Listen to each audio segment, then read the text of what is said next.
Aaron Franich, a writer for Entertainment Weekly. We're going to be talking to some original Twin Peaks cast members. Right now we're talking to a member... I'm a new cast member. More importantly, I was going to say we're talking to a new Twin Peaks cast member. Twin Peaks guy, yes. Jim Belushi, what can you tell us about the new season of Twin Peaks? Oh, I can tell you everything that happens. Everything that happens? Everything. It starts right at... Was that David Lynch shooting a sleep dart at you? I just got shot. I can't tell you anything.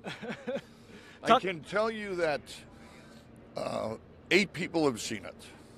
8 people? 8 people, and Donald Trump. Oh my goodness! But he did not say anything to the Russian ambassador about the story. He knows to keep his mouth shut. We've gotten to the bottom of that. What was really an Israeli who saw Twin Peaks and told Donald Trump?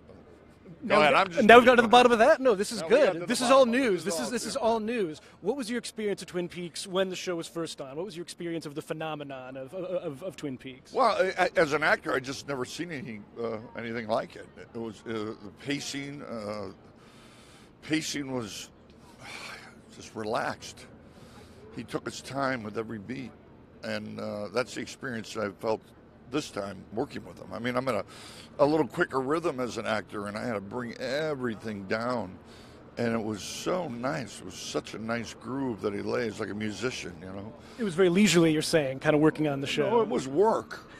We worked hard, but it was just a really interesting pace. It was just meditative almost. Talk about joining the show. I mean, what was that like? What were the conversations like when they came to you about joining the new season of Twin Peaks? Oh, I didn't know. I went to a meeting. They didn't tell me what it was for, and I sat down and talked to 2 ladies, and they videotaped me talking. They asked me a few questions. I talked for a little bit. I left. I had no idea what I was doing, and then 3 weeks later, I got a call that I'm in Twin Peaks. I said, how did that happen? He goes, well, remember that mysterious interview you did? I said, yeah, that was it. So you were just told to walk into a room and talk to a couple of people, no awareness? I had no idea what the project was or who was involved. No, I had no idea.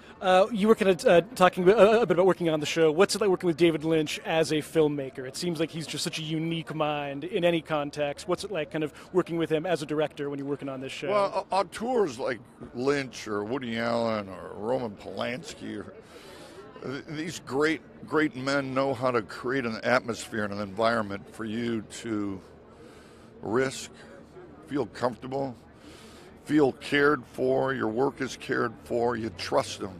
And they can take you to performances that have always been in you but no one's ever brought out. And David is like that. He brings out great performances. He creates a beautiful environment. And you don't even know what you're doing, and you still, it's like, I don't know what scene came before mine or what comes after mine, and I don't even know the rest of the script, but for some reason, you just trust him. He's a beautiful man. It's a unique experience. Jim Belushi, thank you so much. Have so much fun here at the world premiere. Thank you for being here with us on Facebook Live. We're getting some more Twin Peaks cast members up here. You can exit in that direction. Next up, we're going to be speaking to someone near and dear to the hearts of all Twin Peaks fans out there, Big Ed himself, Everett McGill. Everett, thanks so much for being here. Frankish. That's Croatian, isn't it? It is Croatian. Hey, how'd you know that? Yeah, my wife's Croatian. No kidding. Yeah. Oh, my goodness. That's incredible. There's not too many of us out there. No. From where? Well, my family was from Dubrovnik, actually. Oh, yeah? Yeah. Little town, Stani Lots, up in the mountains. Uh-huh. Beautiful little town. There's probably not 50 people in it. That describes a lot of. That describes like most of Croatia, I think. And Twin Peaks. That's true. That's true. A town that is strange and wonderful. Yeah. Everett, you kind of had sort of retired from acting before this new season of Twin Peaks started, and I believe that David Lynch actually had to kind of put out the call to find you, right? I mean, how did that kind of conversation go when you were asked about joining the new season? Well. He put out a tweet to his, 1 million Twitter followers, and so somebody gave me up. They had a number, and the number was to a house that belonged to my mother-in-law, Croatian, Draskovic. Hopefully you're on good relations there. Well, the house had been empty for about 8 years, and I go down to check on it. And so when I was down there, the phone rang. It was David, and we had a wonderful talk. We talked about everything under the sun, girls and, old band days. But we never talked about Twin Peaks. Not once. Oh, he didn't mention it. He didn't mention it once. And so he says, "Is this a good number to reach you?" And I said, "Well, I don't know, man. You know, this phone hasn't rang in 6 or 7 years, and there's no answering machine. I keep it just for emergency, and you know, the chances of me actually being here when you call to pick up that phone then is like 1 in a million." And he said, "Golly," he says, "is there a chance you got a better number?" And then from there, the rest is history. Everett McGill, we're so excited about seeing the show this weekend. So glad that you're back. Thanks so much for joining us here. Have a good night, sir. Thank you. Thank you very much. Come out of retirement, too.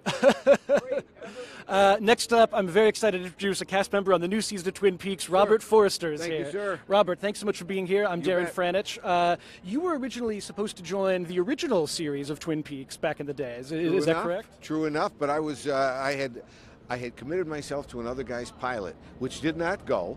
But I enjoy doing it and still enjoy the guy. But I did not get into Twin Peaks, which became a worldwide phenomenon. And so let's get going again. We'll have another worldwide phenomenon. And of course, you had previously worked with David Lynch on Mulholland Drive, which did ultimately happen in sort of a strange way. Yes, it did. It started out as a television show and ended up as an Academy Award nominated movie. And winner of the Palme d'Or, I think. So this has been a long time coming, starring in a TV show with working with David Lynch. What was it like working on the new season of Twin Peaks, joining the show as a newcomer? He shot it just like a movie. You went to the location when your location arrived on their schedule. You went to it, shot some days, went home. Other things happened in the meantime. This thing shot over a long period of time. The script must have been, although I never saw it, had to have been this thick. And he shot it like a movie, which is one shot at a time. And only he knew how it was going to come together. You've worked with so many of the great filmmakers, from Haskell Wexler to Quentin Tarantino. Working with David Lynch, what is it like as an actor working with him as a collaborator that makes him really unique? Or what's it like kind of working with him compared to some of the other great filmmakers that you've worked with over the years? You don't question him. He once on Mulholland Drive asked me to do it slower. And I did it slower, and then he said, "Do it slower yet." And I did it slower, and pretty soon I was saying to myself, boy, how can I feel believable? And believed at this slowness. Only a year and a half later did I realize that scene was in a dream sequence. But I said and did not say out loud, "God, David, I'm not sure I believe myself anymore." I said, "Go with it, Bob. This is David Lynch." That's usually good advice. Go with it. It's David Lynch. Go with it. It's David Lynch. Robert Forster, thanks so much for being here. Enjoy the world premiere of Twin Peaks. Thanks again, sir. Next up here at the Facebook Live event on the red carpet at the world premiere of Twin Peaks, we are very excited to welcome someone who really needs no introduction, a very special agent, Dale Cooper himself. Kyle MacLachlan is here. Kyle, how do you do? Thanks so much for being here. Please, it's very nice to be here. Thanks for having me. Kyle, very special agent. I like that. Very special agent. He is officially a very special agent now. Not just special agent. I'm very now. He's been promoted over the years. Yes. Kyle, we're here. We're speaking in the red room right now. I'm not sure you noticed. We should be speaking backwards then, shouldn't we? It is. What's that? What's that? We should be speaking backwards then in the red red room. Speaking backwards, but then we they'll roll the reverse tape it, backwards? and they can speak it forwards from there. Very good. Okay. Dale, unfortunately, knows the Red Room pretty well, or at least he seems to, given where we left him in such a precarious position. I know you can't talk too much about the new season or at all, but over the years, were you worried about Dale? Did you think about him and where the show had kind of left him? I thought about Dale a lot, actually, and in my mind, Twin Peaks just never really stopped. So for the past 25 years, it's been going on, and we're about to dip back into that world again and see what's happened. So I'm kind of excited. What was it like when you were first speaking to David Lynch about starting this show over again, or had you already been talking to him about that over the years? Well, I'd mentioned it to him a couple. We're friends and we hang out together, and every time I'd see him, I'd say, "Hey, you ever think about going back to Twin Peaks?" And Dave would be like, "No, not really." And that would be about the extent of the conversation, and then we'd reminisce about other stuff. But when he called me about, I guess it's been about 3, maybe more, 4 years now, and said, I need to talk to you about something. I had just a sneaking suspicion that this was perhaps about returning to Twin Peaks. Either that or I'd gotten into trouble somehow and he was going to tell me and punish me or something. We were just talking to Robert Forster about the full script of the season, which no one has seen, I believe, besides you. You've actually seen the full script. It does exist. There is a script and it does exist. I can say that much. What was that like when it arrived? How much did it weigh? How many kilograms are we talking about? What was that experience like of reading an that? Armored truck, and there was a guy handcuffed, and he had to stay there. Actually, I went to the studio and sat in a room with a pot of coffee, and I read the entire script in one sitting. It took me 5 or 6 hours, and it was thrilling. It was thrilling because it went places.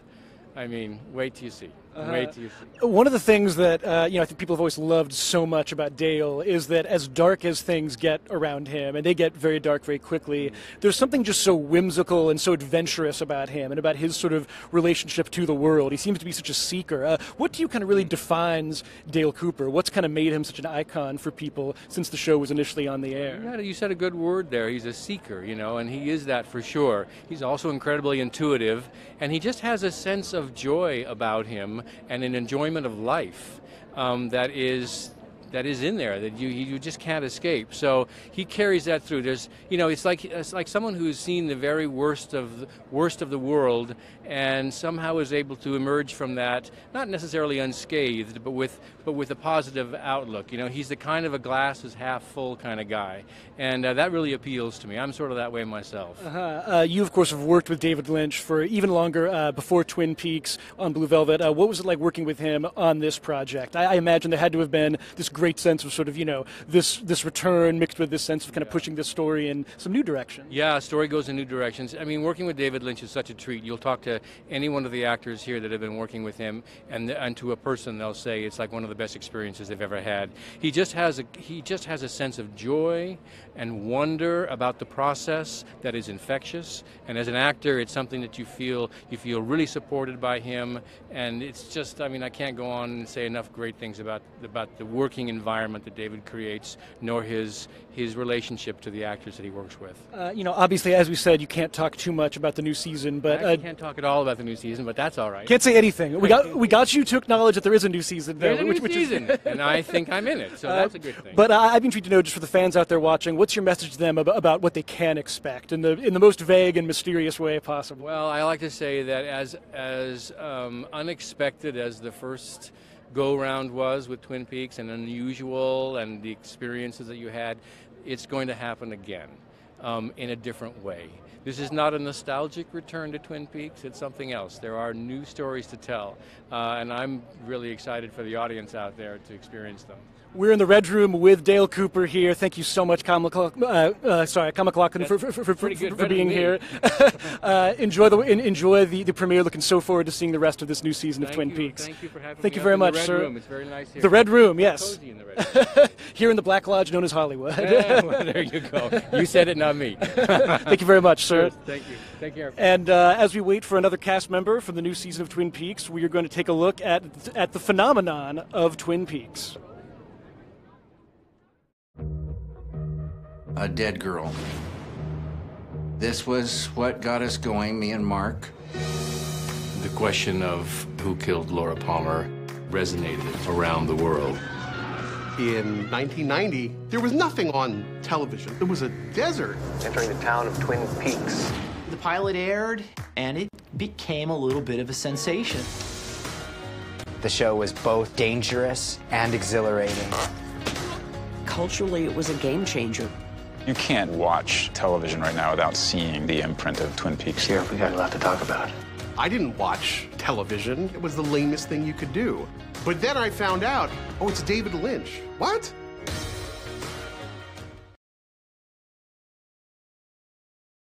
World premiere of Twin Peaks. I'm Darren Franich, a writer for Entertainment Weekly. Very excited to be here with Sara Paxton, a cast member from the new season of Twin Peaks.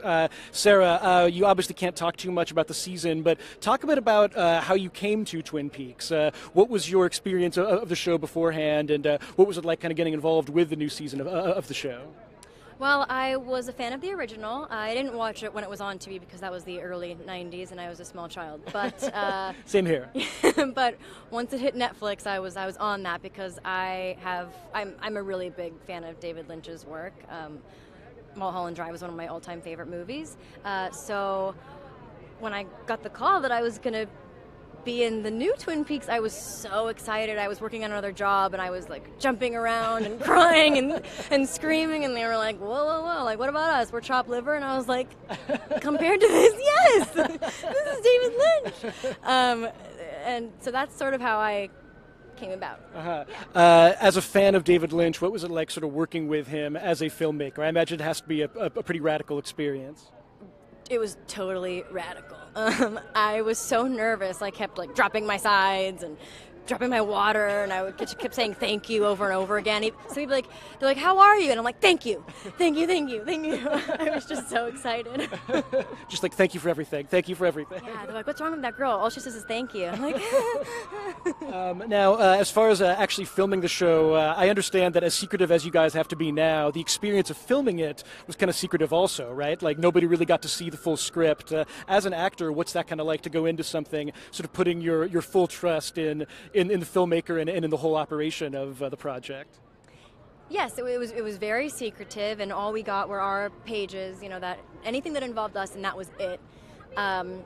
And, it was a little nerve-wracking because I was like, oh, I don't know the whole story. Like, am I missing something? Or am I gonna, I was like, don't blow this, Paxton. And, but, it's also really cool. It feels really cool to be a part of something like that. So I was going to say, what was it like working with some of the original cast? I mean, of course, what's great about this new season is there's so many new faces mixed with all of the people that we remember from the original Twin Peaks. Was it fun kind of getting to know them as you were working with them? It was so cool. It really was. It was all I could do, just like standing there. I wanted to be like, damn good coffee. Damn good coffee. I was going to ask, was there damn good coffee, damn fine coffee on the set of the new season of Twin Peaks? Unfortunately, I don't drink coffee, so I wouldn't know. That's what makes it weirder that I was just like shouting that on set. Well, we will not tell David Lynch that. Sara Paxton, thank you so much. We are so excited about the new season, so excited to see who you're playing in the new season exactly. And stick with us, everyone. We're about to talk to another cast member from Twin Peaks, but first, here's another look at Twin Peaks: The Phenomenon. You can ask it now. Is it a police procedural? Yes. Is it a soap opera? Yes. Is it this sort of avant-garde, surrealist, psychosexual stream of consciousness? Yes. It's all of these things and more. It was this freedom that Lynch seemed to have to explore these characters in a different way that you don't ever see on television. Are you using drugs, Bobby? Nope. Alcohol. Alcohol's a drug. Twin Peaks basically proved that there wasn't just one way to make television.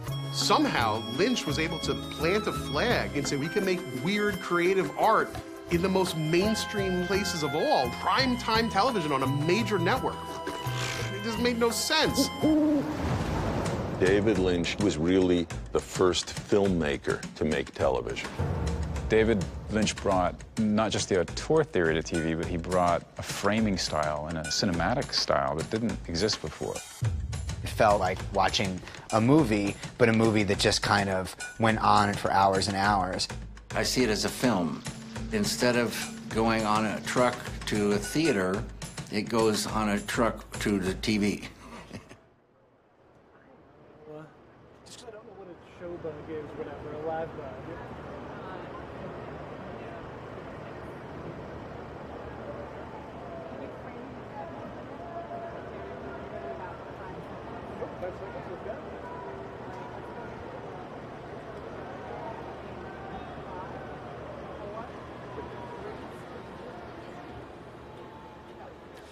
Hello, Twin Peaks fans. We're back here on Facebook Live at the red carpet for the world premiere event of Twin Peaks. We're 2 days away from the 2-hour premiere event on Showtime, 9 p.m. this Sunday, May 21st, my birthday. Got to check it out.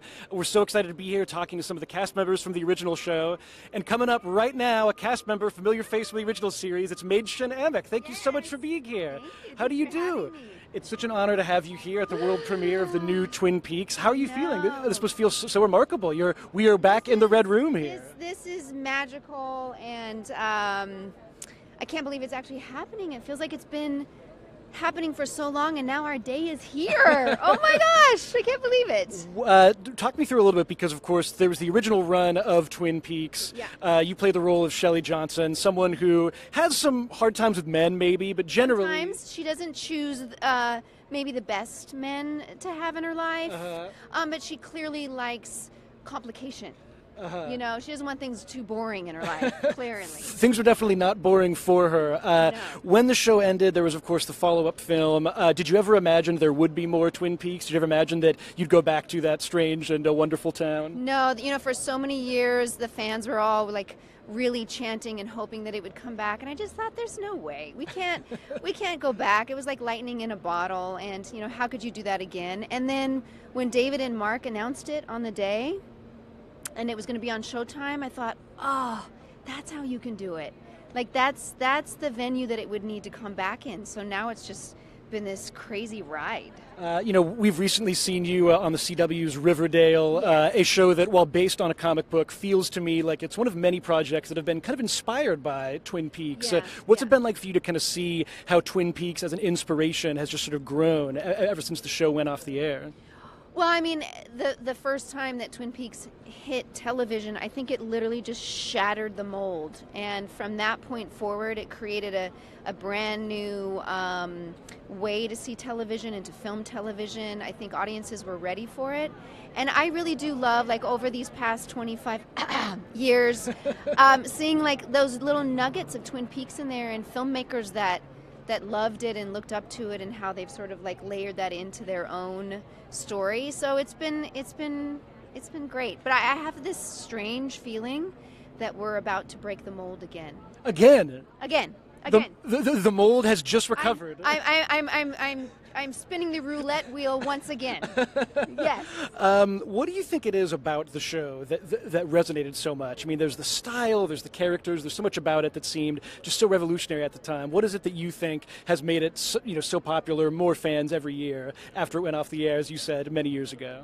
Well, I mean, I feel like what I've said over the years to a lot of other showrunners and writers and producers and directors in television, they're told to stay within a box and to stay within a format. And the thing that I saw with David Lynch from the very beginning, and that's what I cut my teeth on, this is my first experience, was that David had a true vision, and he sticks to his true vision. If it means that you don't go for very long, which is what Twin Peaks didn't, that's okay. You got to be true to that. And I think that's what has resonated this whole time. Let's talk about Shelley for a second here. We last saw her, again, she'd been on a long journey, but in some ways she was back where she started from, and, with maybe different circumstances. We saw her still with Bobby. What can we do for Shelley? How can we improve her life? As you said, sometimes a bad taste in men is looking for things. What can we do to kind of make sure that she winds up happier this time than she did last time? Well, I mean, I certainly hope that Shelley learned to choose her men a little more wisely, or maybe she went to women. I don't know. If I told you, I'd have to kill you. So. Well, and of course, you can't talk too much about the show, but what could you tell the fans about what the experience of this is going to be like? We're about to have 18 new hours of Twin Peaks. It just seems like it's such a huge amount of Twin Peaks stuff coming our way this summer. Just be prepared to not sleep for 18 weeks. No sleep all 18 weeks. No sleep, because what's going to happen is you're going to watch it, and then you're going to want to rewatch it, and then you're going to be talking to your friends about it, and then you're going to be looking up the old episodes and what did that mean and how did that tie in. And so just for the next 4 months, just kind of let everybody know you won't be around. You heard it here. No sleep for the next 4 months. Mädchen, Amick, thank you so much for being here. Enjoy the world premiere of Twin Peaks. Looking so forward to seeing the new season. Bye, guys. And next up, we're welcoming another original cast member from Twin Peaks here at the Facebook Live event at the world premiere of the new Twin Peaks. Kimmy Robertson, Lucy, thank you so much for being here. Thanks for having me. Are you enjoying yourself? How does it feel to be here at the world premiere? New Twin Peaks is coming today, and for everyone else in 2 days. Yes, it feels really good. It's amazing, and it's a beautiful day, and I just had some of Kyle's wine.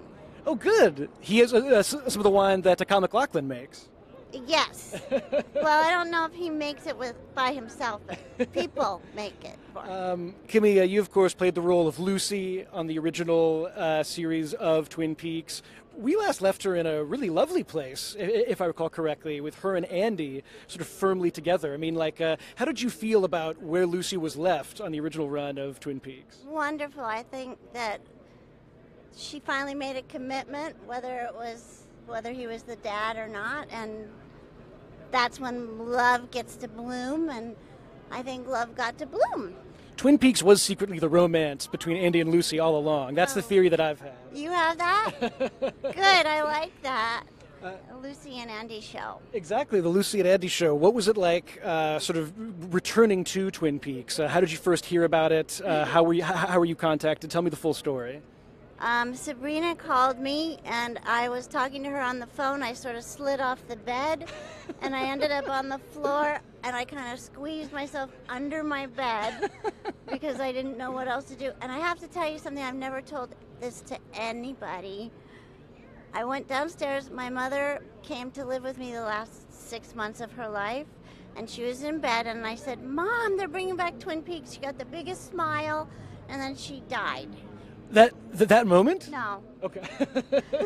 That would be. But she got to know and stuff, and it's not. That sounds really morbid, but it was wonderful. That actually sounds. Cool. That actually sounds very appropriate for Twin Peaks somehow. I know you can't talk too much about the new season, but what can you tell fans about what they have to look forward to in a very general way on the new season of Twin Peaks? Well, the information that they will get, and me too, I think is like exceeds anything we could have ever imagined. It's super exciting, and it's just the best world. I love that world. I love the world of Twin Peaks, and I really think now it exists. Kimmy, we're so excited to return to the world of Twin Peaks. Thank you so much. Enjoy the rest of the world premiere. Go get some more of Kyle's wine if you can. Thank you again so much for being here. Oh, absolutely. We're here on the Facebook Live party celebrating the world premiere of Twin Peaks on the red carpet. Next up, another original cast member, Wendy Robie. How are you doing? It's so lovely to meet you. Thank you. It's good to be here. What's your name? My name is Dern. I should always go ahead with my name. Wendy, how does it feel to be here for the world premiere of Twin Peaks? New Twin Peaks is coming tonight and in 2 days for viewers at home. Well, what do you think? Well, I have to ask, Nadine, she's a character, I think a wonderful character, tragic in some ways. She went on such a journey on the show. What are some of your favorite memories of playing Nadine in the original run of Twin Peaks? Oh my God. I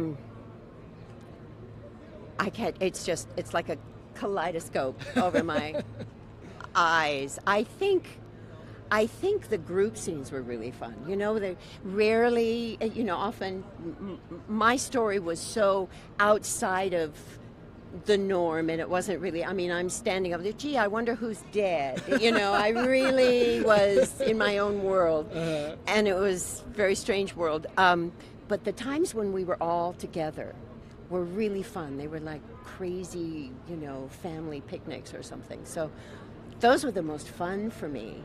But I loved when Big Ed dropped the oil on the drape runners, and my invention was born out of my fury. That was kind of nice. But I also loved, there was a scene, it was in the second season, when Nadine is first, oh my God, what's happened to her? And we go into the diner, and I order a chocolate malt. And then I smash it, I break it by squeezing it, and it cuts my hand, and that was really fun because David directed that one. Well, and of course, that was the first inkling of Nadine's super strength, which would become so important over the course of the second season. We were just speaking to your co-star Everett McGill earlier, and it strikes me that. Here? Oh yeah, he's here. Oh yeah, he's walking around. Okay, he looks like such a cowboy. It's incredible. Oh yeah, he is a cowboy. I felt much cooler just being around him. Yes, he makes you cooler. I learned that years ago. Everett makes you cooler. How do you explain the particular relationship those two characters had? There was a lot of love there, I feel like, mixed with maybe some other things. I think he really felt responsible for her, and he felt sorry for her. And there was one thing, and he was always clear about it. When he half blinded her, she never blamed him for that. She would run him down ragged, but she never blamed him for what he couldn't help, and she never complained about that, and I think that was kind of nice. So there was love there, but it was just so tragic because he belonged with Norma. He belonged with You think her. so? You think so? Okay. Yeah, I think he did. Didn't you? I always felt very conflicted, but I'm intrigued to see if we see anything else of that in this in this new season. Remember when Nadine climbed into bed with them? Oh yeah, absolutely. And But showed only them her trophy. But only after she walked through the door. It's one of my favorite moments from the show. Yeah, Diane Keaton directed that episode. I have some more questions for you, but unfortunately, we have to let you get back to enjoying the world premiere of Twin Peaks. Wendy, thank you so much. Enjoy the whole night. So excited to see your work on the new season. Thank you very much. Have a good rest of your day. Thank you. We're here on Facebook Live at the red carpet premiere of Twin Peaks. It's the world premiere. We're very excited to be talking to some of the cast members attached to the new season. Right now we're speaking to a very familiar face, Harry Goaz, Deputy Andy. Deputy Andy, where are you going? So lovely to see you here. How's it going, sir? Great to see you. Thank you. Talk to me about the mood you're feeling right now. We're coming back to Twin Peaks. Did you ever think that this day was going to happen? Yes. Because in the last of Twin Peaks, Shirley's character told us, and then about a couple of years ago, it just kind of felt like something was going on, and I'm not just saying that. You actually kind of felt it. You felt something in the air. Yeah, because of other things I saw coming back and cycles and other people's lives. It was, I just kind of knew. It sounds very, very spiritual somehow, the way you're describing it. It was all kind of like cycling back around to this somehow, inevitably, I guess. Well, Twin Peaks is spiritual. And, you, of course, played the role of Deputy Andy. One of the things I loved about Andy's role on the show is that as much as there were times when he'd be very funny, I always thought there was a tremendous, kind of wonderful emotion to him. And it's there even in the pilot when he kind of starts to cry. What was it like kind of bringing Andy to life during the original series of Twin Peaks? How did you kind of, get to the core of the character? Well, he was very childlike. So he was very easy to find and to sustain, and just, bringing up the childlike qualities that all of us have, and we all slip into time and every now and then, and so that's who he was. So that's who I used. I know that you can't talk too much about the new season. I'm intrigued to see if Andy has a beard now, though. I don't think we've seen that in any of the trailers. But how can you kind of describe the new season for fans out there, just kind of generally? What can they expect from the new season of Twin Peaks? I have no idea. But I will tell you that I am not nude. So it's going to be good stuff. This is headline news right here. This is the most we've gotten out of anybody. What was it like working with David Lynch again on this season after so many years had passed since the original run of Twin Peaks? It was like a dream. It almost just seemed continuous. It probably felt like 37 days since I had seen him. It really did. I don't know why. I guess when you get older, time moves that way. Time moves a little differently. Well, sir, we want to let you enjoy the world premiere of Twin Peaks. Thanks so much for being here with us. Looking very forward to seeing Andy clothed, it sounds like, on the new season of Twin Peaks. Thanks very much for being here, and sir. Very good to see you. Very good to see you, too. We are here, still on the red carpet, in the red room, but before we talk to another cast member from Twin Peaks, we are going to, oh my goodness, we're so excited. Joining us here now is Chrysta Bell. Chrysta, thank you so much for joining us. I'm Dern from Entertainment Weekly. Chrysta, you've worked with David Lynch on many projects before the new season of Twin Peaks. You've collaborated on, I believe, two full-length albums. You've done your homework. I was listening to them actually on the drive over. Yeah, but if I recall correctly, it was one of your first projects with him. You worked on the closing music from Inland Empire, right? That's absolutely correct. Yes, Polish poem. What is it like working with David Lynch as a filmmaker on the new season of Twin Peaks versus his kind of collaboration as a musician?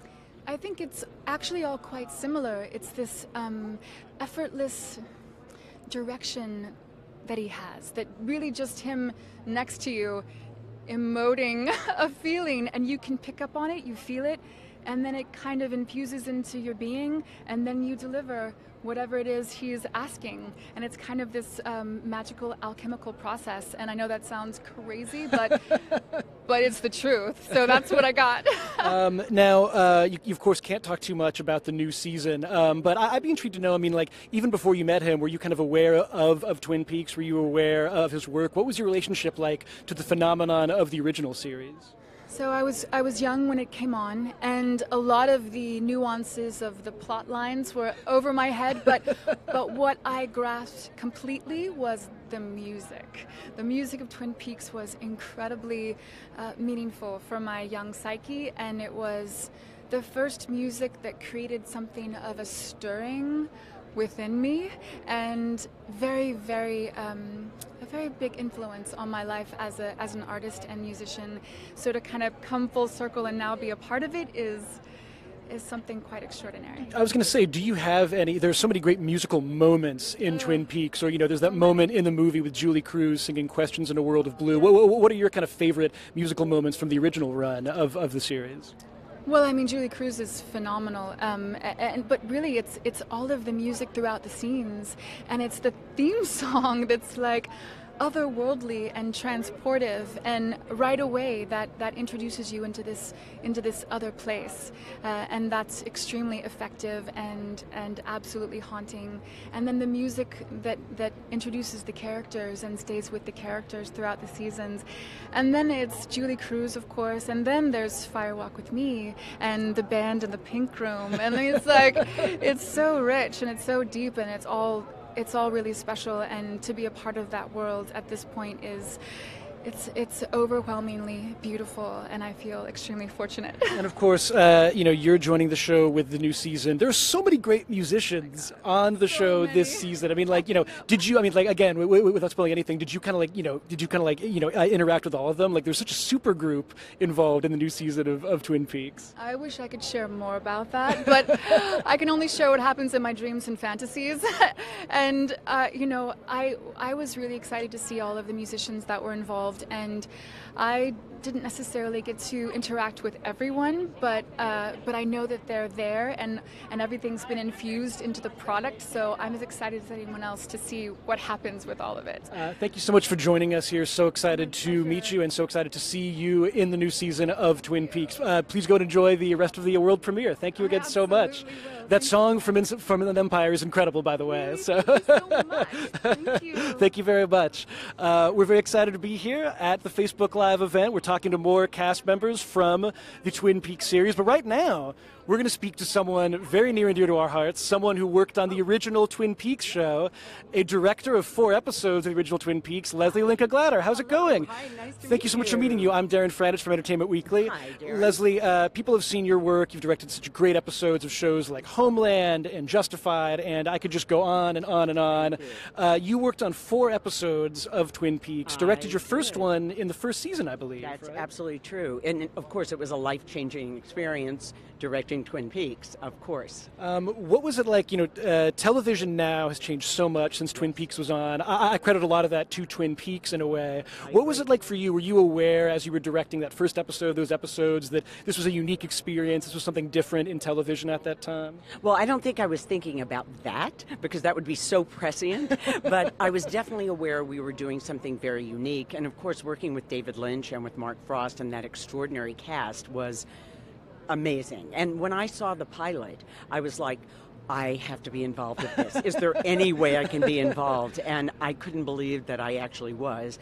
And it was one of the most creative experiences. What was it like? Because I believe you directed the first episode. It was kind of early in the first season. What are your memories of the phenomenon of Twin Peaks at that time? You were obviously very focused on the work, but it seems like it was so omnipresent in the culture at that time, But it wasn't yet. I mean, when we were doing the whole first season, it hadn't been on the air. So we were, working in this weird kind of studio in Van Nuys where you go to get that area you would go to get your car seat covers repaired. So we were in this amazing little creative world, but it hadn't come out in the world yet. So there was no kind of response yet. And when it happened, it was like, what? It was overwhelming. I have to imagine. The episode that you directed in the first season, I believe it's the one where they first go to kind of talk to the log lady. It's sort of one of the most iconic sequences. What do you have any kind of favorite memories of working on specific scenes in the episodes that you directed? I remember so much about it. I can't believe it because it was so iconic and embedded in my brain, and I was a new director then. But yes, that was the episode where Cooper couldn't sleep because the Icelanders were singing. And it was the first big scene with the log lady. And, you know, Catherine, who played the log lady, was an amazing woman, was a camera assistant. So she wasn't really an actress. So to be directing her first scene as an actress talking to a log, you know, and everyone sitting around a tea party, you know, talking to a log was just perfect. I have to imagine you kind of learn a lot about filmmaking in those moments. Are you? Yes, absolutely. And of course, working with David Lynch, who is such an incredible director, you know, he encouraged you to bring your A game. Talk to me a little bit about your excitement around this new season. As we said, television has changed so much since the original season. You've worked on much of television since then. How do you feel about this new season that we have that's about to start this weekend? Is it going to change television again? I can't wait to see it. I have no idea what David and Mark have done, but I'm sure it's going to be extraordinary, and I can't wait to see what his vision is. Lesli, Linka, Glatter, one of the great TV directors. Thanks so much for being here. Please enjoy the rest of the world premiere of Twin Peaks. Yes. Thank you very much. We're still here, Facebook Live on the red carpet of the world premiere of Twin Peaks. We're going to continue speaking to some of the cast members from Twin Peaks. Walking up next, a new face on the new season of the series, Madeline Zima. I'm Dern. Thanks so much for joining me. How's it going? Oh, so well. I'm so happy to be here. Now, I was told by Kyle that you can tell me what happens in the finale of the upcoming season. So you can just go kind of step by step and tell me everything. Yeah. Well, let me start with, I don't think I can do that. You're of course going to appear in the new season of Twin Peaks. What was your experience of Twin Peaks before joining the show? What was your experience of the phenomenon of it? Well, I tried to watch it when I was younger and I got scared and I couldn't. So I hope that I'm strong enough now as a 30-year-old woman. Hopefully I can make it through. We'll see in like about an hour. It's incredible. I mean, it's just such a world you get transported to. It's so artfully done, and I mean, it's like a dream come true to be invited to work with a legend like David Lynch. So, talk to me a little bit about working on the show. I mean, like, what's his style like as a filmmaker? How does it compare to some of the other projects that you've worked on? I mean, he knows what he wants. Like, he has a vision, and it's just great to work with a director like that. And I can't say. You know, I've worked with directors who don't necessarily, and it's inspiring. You go, oh, okay, cool. Like, and when he says that he likes what you've done, you feel like the sun is shining on you. So it's pretty awesome. Yeah, I mean, like, how did that? We were talking to Jim Belushi earlier, and he said he didn't even know that he was trying out for Twin Peaks when he tried out for it. How did that work? Kind of, coming to this world, kind of like joining up with this project. Well, I had auditioned so long ago, and then it was like a very long time until I was cast. So I definitely thought I didn't get it, and I definitely was like, oh, I had this Seattle mug, thinking like it would be filmed somewhere up there, like Pacific Northwest or whatever, and I was like, every time I'd look at my Seattle mug with coffee, and I'd be like, I wish I was in that world, and then it happened. It was pretty awesome. You just wished really hard. You used some of the magic, and then it's maybe some of the lobby. Who knows? Who knows what? I was kind of realizing it's funny because, of course, you're going to be on the new season of Twin Peaks. Your character on Californication sort of would fit in with the world of Twin Peaks. Maybe. I know. Yeah. I love Showtime. I want to be around all the time. They have many more TV shows that you could also join. They've got so many incredible shows. They've got really good taste. So I'm happy to be back and involved in any way, shape, or form. Talk to me a little bit about the nitty-gritty of working on the new season of Twin Peaks. People weren't given full scripts, right? You were kind of going off of your scenes alone. Yeah. I mean, even the audition process, we didn't have a script or sides or anything. I remember for my audition, I think I can say this. For my audition, I was just talking about the Kurt Vonnegut book I was reading. I wasn't allowed to speak about certain things, so I was like, I guess I'll talk about the book I'm reading. And so that was that process. And then I definitely don't have any idea what's going on in the rest of it. And I barely remember the things that I shot, which is great for keeping all the secrets, because I'm like, well, that was a long time ago. What did we do?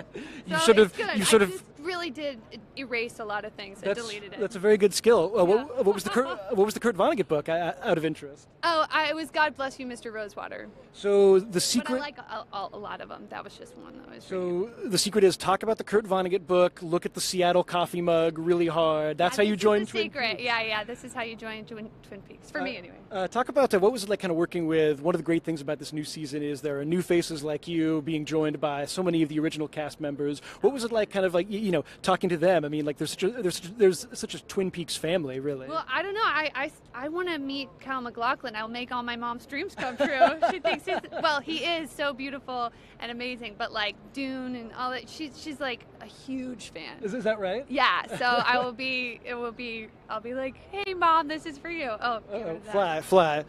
We're outside. It happens. David Lynch heard that I was asking you questions, and he's like, "No, that's over. We're going to end this." I have no answers. So, Madeline, Zima, so excited to see what you do on Twin Peaks. So nice to meet you. Thanks very much. To me also. Thanks so much for joining us here, and please go enjoy the world premiere of Twin Peaks. Very excited. We're about to be joined by someone who's worked with David Lynch many times. She's on the new season of Twin Peaks. The great Laura Dern is here. Laura, thank you so much for being here. So happy to be here. Laura, you've worked with David Lynch on so many great projects: Blue Velvet, Wild at Heart, I almost lost Highway, Inland Empire, of course. Yeah. What's it like joining the world of Twin Peaks in this new season? Amazing. To spend my life working with David, to be back with him is the greatest privilege, and to be with Kyle again. We haven't worked together since Blue Velvet, so it's incredible. Talk to me about working with David Lynch. I mean, we've heard from a lot of your fellow actors about his particular approach. With this season of Twin Peaks in particular, people didn't get full scripts, right? You were kind of going off of like individual scenes and things like that? Yes, which I'm sure you've heard from everyone. That's why we're all excited to be inside too and see what unfolds, because we just don't know. But it's amazing. I mean, it's funny for me because I started working with David at 17, so I think David is how people direct. And then I learned, like, people don't say, I need mystery, I need bubblegum, so I'm like, wait, everyone doesn't talk like that? So it feels like being home whenever I'm with him. To you, all other filmmakers, they're the strange ones. They're like, that's yes. they operate. David is the most normal person I know. What was it like for you when the initial run of Twin Peaks was on? You, of course, working with David on Wild at Heart. What were your memories of the phenomenon of Twin Peaks at that time? It seems like it was so omnipresent in the world when it was on television. The memories were radical. I mean, obviously, we all remember it. I think it was the first time I remember people gathering on a weeknight to see this show. Friends, 50, 60 people gathering in a room just to see it live. And what's exciting, because we're all used to binge watching now, is that all my friends are saying they're having Twin Peaks party nights now on Sunday nights. So I just think that's amazing, the idea that we still have a fever for live television. We're so excited to see the new season. I have a minor request for you, if you don't mind. I'm a huge fan of the film Inland Empire, and I actually have my brother's DVD copy of it here. Would you mind signing it for me, if I could? So all right, one moment. I put it in a little plastic bag so it wouldn't David get to. Yet? I have not seen David. I'd love to get him to sign it. He will be so thrilled you have this. My brother. 3-year movie, everybody. It took 3 years. Yeah. Was it stranger working on this film or in the new season of Twin Peaks, as far as strange filmmaking operations go? I mean, honestly, being with David is the safest haven, I feel. Mm-hmm. So for me, it's never strange, which maybe means I'm strange. I don't know. Laura Dern, thank you so much for this. You've just made my brother's whole year. Please go and enjoy the world premiere of Twin Peaks. Thank you again. Thank you for watching, and I'm stoked he loves Inland Empire. Thanks very much. Thank you. Have a good night. Have a good rest of your day. We are going to take a little break here. Everyone, I should mention that, in fact, we're done. We're over. Time really does fly when you're having fun. Quick little bit of pitch here. If anyone wants to hear more about Twin Peaks, I run a podcast with Entertainment Weekly. It is called A Twin Peaks Podcast, a podcast about Twin Peaks. Come back on Monday. Find us on iTunes and everywhere podcasts are. So excited to be here on the red carpet of the world premiere of Twin Peaks. The show begins in 2 days, 9:00 p.m. on May 21st on Showtime. Dreams are more vivid this time. Prepare to be a little out of your comfort zone in the best possible way. It's mysterious to the actors, Only Mr. Lynch knows what's going on. And it's going to be a treat every frickin' night for people to watch it. Keep your eye on the donut, not on the hole. I'm back and ready.